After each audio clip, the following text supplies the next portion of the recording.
it's important every so often as we go that we check back into the here and now, because I'm conscious as I'm explaining this stuff to you, there could be a tendency for you to go off into your heads, and that's actually the last thing I want to do. I want to hold you here and now. So bring your attention back with me here, into the here and now. Here we go. Good. Lovely.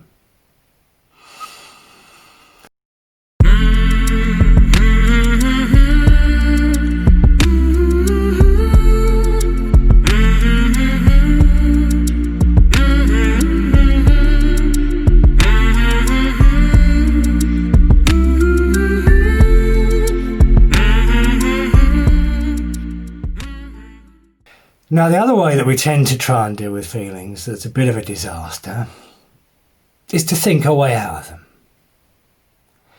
Now, you are never going to be able to solve a feeling in your mind, because it is your thoughts about the feeling that are creating the feeling.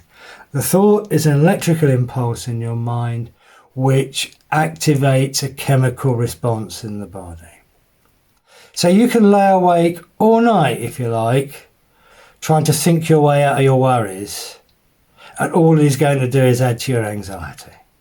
You can't do anything else. You're not going to moan your way out of your misery. It's just not going to happen. And every time you go over that story in your head or tell anybody else about your unhappy story, you're actually feeding and building this chemical memory in the body. So be careful. And what neurologists have told us, every time you go round that loop, it is getting stronger and stronger and stronger. You're literally burning neurological pathways into your central nervous system. And it can become addictive, really addictive, which is why some of these patterns are very hard to break.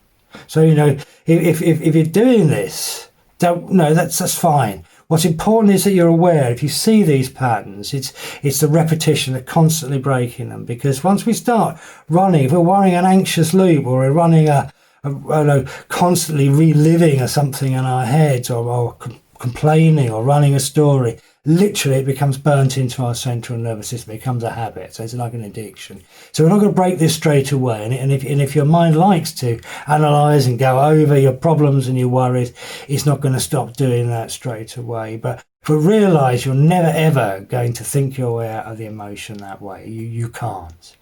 If you see that happening, you're able to. Okay, I'm back to now.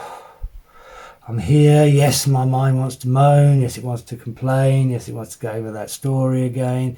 Yes, it wants to tell me all the 1,000,001 reasons why I should be anxious and I can't be sitting here being present. But I'm here. I'm back. I'm now.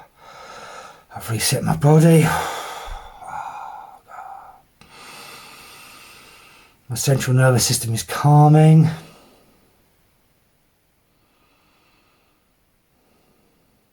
Now I can get some relief from the emotion. Did you see?